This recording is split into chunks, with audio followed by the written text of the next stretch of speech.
அன்னைக்கு நான் சென்னையிலிருந்து மதுரையில் இருக்க என்னோட வீட்டுக்கு போயிட்டு இருந்தேன். சென்னையில் நான் கவர்மெண்ட் வேலையிலே இருக்கேன். என்னோட சொந்த வீடு மதுரையில்தான் இருக்கு. அந்த நாட்கள்ல ஸ்கூல் லீவு ஆரம்பமாகி இருந்துச்சு. அதனால குழந்தைங்க எல்லாமே லீவுல இருந்தாங்க. டீச்சரா இருக்கக்கூடிய எங்களுக்கு எப்பவும் எங்கு நினைச்சாலும் போறதுக்கான வாய்ப்பு கிடைக்கிறதில்லை. அதனால நானும் இந்த லீவ வேஸ்ட் பண்ணக்கூடாதுன்னு நினைச்சேன்.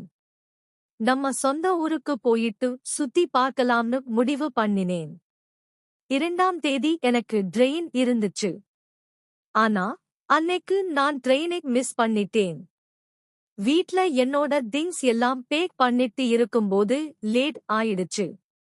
அதனால அந்த ட்ரெயினை மிஸ் பண்ணிட்டேன். அதுக்கப்புறமா சரி இன்னைக்கு ஸ்லீப்பர் பஸ்லயே போகலாம்னு நினைச்சேன்.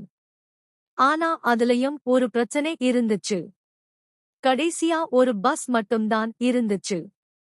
அதுல ஒரே ஒரு சீட் மட்டும்தான் மிச்சமாவும் இருந்துச்சு. அந்த ஸ்லீப்பர் இருக்கையும் காலியாக இருந்துச்சு. அந்த பஸ் ஃபுல்லா எல்லாருமே புக் பண்ணி இருந்தாங்க. அதாவது கீழேயும் படுத்து தூங்குற வசதி இருக்கு, மேலேயும் படுத்து தூங்கக்கூடிய வசதி இருந்துச்சு. அதுக்கப்புறமா அந்த பஸ்ஸோட நடத்துனர்கிட்ட ஒரு சீட் கிடைக்குமான்னு கேட்டேன். அதுக்கு அவர், இல்ல மேடம், உங்களுக்கு தனியா சீட் கிடைக்காது. ஏன்னா ஸ்லீப்பர்ல ஒரே ஒரு இருக்கைதான் காலியா இருக்கு. அதுலயும் ஒரு ஆள் இருக்காரு. நீங்க சரி செஞ்சுக்க முடியுமா அப்படின்னு நீங்க சொல்லலாம். இல்லன்னா உங்களுக்கு சீட் கிடைக்காது. ஏன்னா எல்லா சீட்டுமே புக் ஆயிடுச்சு அப்படின்னு சொன்னாரு. இதுக்கப்புறமா 5 நிமிஷம் யோசிச்சுட்டு, பரவாயில்லை, எனக்கு அதே இருக்கையை கொடுங்க, நான் அட்ஜஸ்ட் பண்ணிக்கிறேன்னு சொன்னேன். அந்த ஆள் எப்படிப்பட்டவர்? என் கூட பயணிக்க போறவர் யாருன்னு எனக்கு தெரியாது. நான் இதை எல்லாத்தையும் யோசிச்சுக்கிட்டே இருந்தேன். என்னோட மனசுல விசித்திரமான எண்ணங்கள் வந்துகிட்டு இருந்துச்சு. ஆனா இதையெல்லாம் மறந்துட்டு தைரியமா பஸ்ல ஏறி என்னோட இருக்கையில படுத்திக்கிட்டேன். அதுக்கப்புறமா பார்த்தேன், பக்கத்துல ஒரு பை இருந்துச்சு. ஆனா அந்த நபர் அங்கே இல்ல. அதுக்கப்புறமா நான் ஜன்னல் வழியா வெளியே இதுக்கப்புறமா நான் அந்த தங்க சங்கிலியை என்னோட கையில எடுத்துக்கிட்டேன்.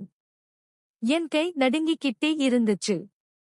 இதுவரைக்கும் நான் இப்படி ஒரு சூழ்நிலையை கூட சந்திச்சதே இல்ல. அந்த பையன் அடி வாங்கி பயத்துல ஒரே இடத்துல உட்கார்ந்திருந்தான். பஸ் நடத்துனரும் அப்போதான் அமைதியானார். பயணிகள் எல்லாரும் சேர்ந்து, போலீஸ் ஸ்டேஷனுக்கு போகணும், இவங்கள விடக்கூடாது அப்படின்னு சொல்ல ஆரம்பிச்சாங்க. அந்த நேரத்துல பஸ் ஒரு பெரிய நகரத்துக்குள்ள நுழைஞ்சுகிட்டு இருந்துச்சு. நடத்துனர் பஸ்ஸை ஓரமா நிறுத்தினார். உடனே யாரோ ஒருத்தர் போலீஸ்க்கு கால் பண்ணிட்டாங்க. போலீஸ் வர்ற வரைக்கும் அந்த பையனை யாரும் விடவே இல்ல. அவன் முகத்துல ஒரே பயம், கண்களில் கண்ணீர். மேடம், தெரியாம பண்ணிட்டேன், விட்டுடுங்க ன்னு அவன் கெஞ்ச ஆரம்பிச்சான். அந்த வார்த்தைகள் கேட்டு எனக்கு கொஞ்சம் மனசு உருகினாலும் இன்னொரு பக்கம் பயமும் கோபமும் இருந்துச்சு. இன்னைக்கு நான் சத்தம் போடலன்னா நாளைக்கு இன்னொருத்தருக்கு இதே நிலைதான் ன்னு மனசுக்குள்ள நினைச்சேன். சில நிமிஷங்கள்ல போலீஸ் வந்தாங்க. நடந்ததெல்லாம் நான் தெளிவா சொன்னேன். பயணிகளும் அதையே உறுதிப்படுத்தினாங்க. அந்த பையனை போலீஸ் கைப்பிடிச்சுட்டாங்க. நடத்துனரையும் விசாரணைக்காக கூட்டிட்டு போனாங்க. அதுக்கப்புறமா பஸ் மறுபடியும் பயணத்தை தொடங்குச்சு. ஆனா என் மனசு மட்டும் இன்னும் அமைதியாகல. கழுத்துல சங்கிலி இருந்தாலும் மனசுல ஒரு பயம் ஒட்டிக்கிட்டே இருந்துச்சு. அந்த நாள் முழுக்க எனக்கு தூக்கம் வரவே இல்ல. ஜன்னல் வழியா வெளியே பார்த்துக்கிட்டே, இந்த உலகம் எவ்வளவு எச்சரிக்கையா இருக்கணும் இன்னும் நினைச்சுக்கிட்டே இருந்தேன். அடுத்த நாள் காலை மதுரைக்கு பஸ் வந்துச்சு. சொந்த ஊர்ல காலடி வச்சதும் கொஞ்சம் நிம்மதி வந்துச்சு. வீட்டுக்குள்ள போனதும் அம்மா என்னை பார்த்து, என்னம்மா இப்படி சோர்வா இருக்க ன்னு கேட்டாங்க. அப்போதான் நேத்தி நடந்த எல்லாத்தையும் அவர்களுக்கு சொன்னேன். அம்மா உடனே என்னை கட்டிப்பிடிச்சுக்கிட்டாங்க. தைரியமா நடந்துக்கிட்டேமாம். கடவுள் உன்னைக் காப்பாத்திட்டார் ன்னு சொன்னாங்க. அந்த நாளுக்குப் பிறகு நான் ஒரு விஷயத்தை மட்டும் உறுதியா முடிவு பண்ணிக்கிட்டேன். எவ்வளவு தைரியமா இருந்தாலும் எப்பவுமே எச்சரிக்கையோட இருக்கணும். ஒரு சின்ன அலட்சியம் கூட பெரிய பிரச்சனையா மாறிடும். மதுரைக்கு வந்ததுக்கப்புறம் 2 நாள் நான் வீட்டை விட்டு வெளியே போகவே இல்ல. அந்த பஸ் பயணத்தில் நடந்த சம்பவம் என் மனசை ரொம்பவே பாதிச்சுட்டுச்சு. வெளியே போனாலே யாராவது பின்னால வர்ற மாதிரி ஒரு பயம்.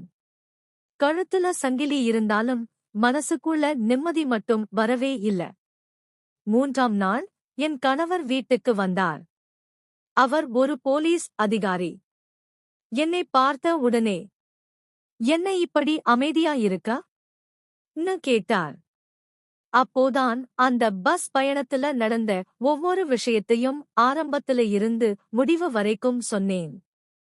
அவர் கவனமா கேட்டுக்கிட்டே இருந்தார். நான் சொல்லி முடிச்சதும், "நீ தைரியமா நடந்துக்கிட்ட. பல பேரு அப்படிச் சத்தம் போட மாட்டாங்க. அதனாலதான் இந்த மாதிரி குற்றங்கள் அதிகமா நடக்குது" ன்னு சொன்னார். அதுக்கப்புறம் அவர் இன்னொரு விஷயம் சொன்னார். "அந்த பையன் ஒரு சாதாரண திருடன் இல்ல. முன்னாடியும் இதே மாதிரி பஸ்ஸுல பயணிகள் மேல கை வச்சு திருட்டு பண்ணிருக்கான். நடத்துனர் மாதிரி சில பேர் இவங்களோட சேர்ந்து வேலை செய்வாங்க" ன்னு. அந்த வார்த்தைகள் கேட்டதும் எனக்கு அதிர்ச்சி. அப்போ நான் மட்டும் இல்ல. இதே மாதிரி நிறைய பேரு பாதிக்கப்பட்டிருக்காங்களா ன்னு கேட்டேன். அவர் தலையாட்டி, "ஆமா. ஆனா நீ சத்தம் போட்டதாலதான் இவன் மாட்டிக்கிட்டான்" ன்னு சொன்னார். அடுத்த வாரம் போலீஸ் ஸ்டேஷன்ல இருந்து எனக்கு கால் வந்துச்சு. அந்த வழக்கு தொடர்பா என் வாக்குமூலம் மறுபடியும் வேணும்னு சொன்னாங்க. கொஞ்சம் பயமா இருந்தாலும், "இல்ல, நான் போகணும்" ன்னு மனசுக்குள்ள முடிவு பண்ணிக்கிட்டேன். ஸ்டேஷனுக்கு போனப்போ அந்த பையன் அங்க இருந்தான். தலை குனிஞ்சு நின்னுக்கிட்டிருந்தான். என்னை பார்த்ததும் அவன் கண்களில் ஒரு விதமான வெட்கமும் பயமும் இருந்துச்சு. அந்த நேரத்துல எனக்கு கோபம் வரல.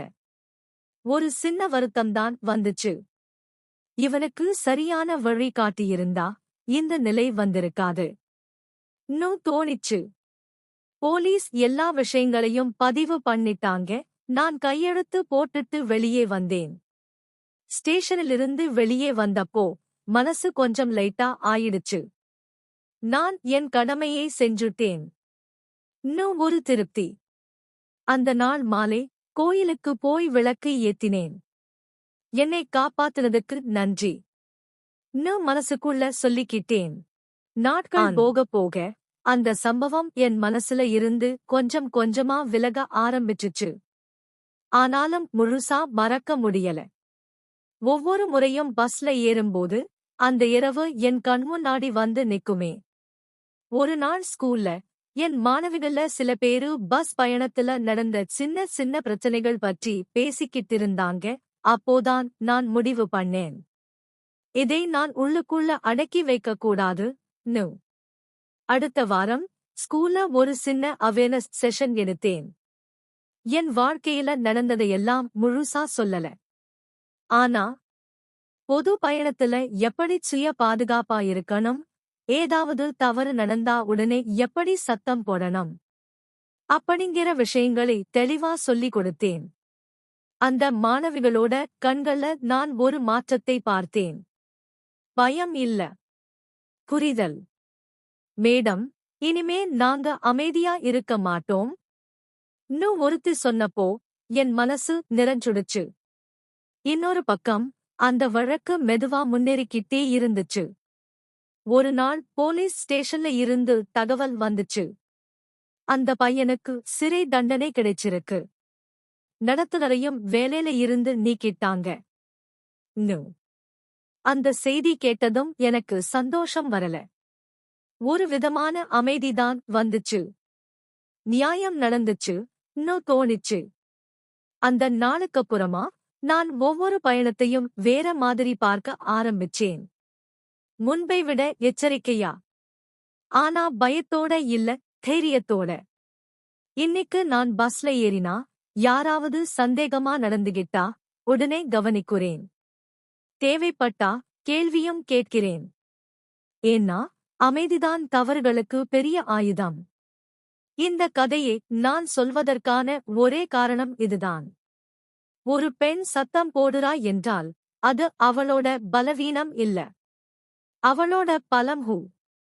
அன்னைக்கு அந்த பஸ்ல நான் சத்தம் போடலன்னா இன்னைக்கு இந்த கதை சொல்லப்படாமலே போயிருக்கும். சில வருஷங்கள் கடந்துடுச்சு. வாழ்க்கை பழைய ஓட்டத்துக்கு திரும்பினாலும் அந்த ஒரு இரவு எனக்குள்ள ஒரு பெரிய மாற்றத்தை உருவாக்கியிருந்துச்சு. இப்போ நான் ஸ்கூல்ல வெறும் பாடம் மட்டும் சொல்லுற டீச்சர் இல்ல, மாணவிகளோட வாழ்க்கை பற்றியும் பேசுறவளா மாறிட்டேன். மாதம் ஒரு நாள் கண்டிப்பா. பொது இடங்களில் பெண்கள் எப்படி எச்சரிக்கையா இருக்கணும், பயம் வந்தா என்ன செய்யணும் அப்படிங்கிற விஷயங்களை அவர்களோட பேசுவேன். ஒரு நாள் ஒரு மாணவி என் கிட்ட வந்து, மேடம், நேத்து பஸ்ல ஒரு ஆள் தப்பா நடந்துக்கிட்டான். நீங்க சொல்லிக் கொடுத்த மாதிரி நான் சத்தம் போட்டேன். எல்லாரும் திரும்பி பார்த்தாங்க. அவன் இறங்கி ஓடிட்டான் ன்னு சொன்னா. அந்த நிமிஷம் எனக்கு கண்ணீரே வந்துச்சு. அன்னைக்கு நான் பஸ்ல சத்தம் போட்டதுக்கும் இன்னைக்கு அந்த பொண்ணு தைரியமா நின்னதுக்கும் ஒரு தொடர் இருந்துச்சு. அப்போதான் புரிஞ்சுக்கிட்டேன், ஒரு சம்பவம் நம்ம வாழ்க்கைய மட்டும் மாற்றாது, நம்ம மூலமா இன்னொருத்தரின் வாழ்க்கையையும் மாற்ற முடியும். இப்போவும் நான் பயணம் பண்றேன். Bus, train.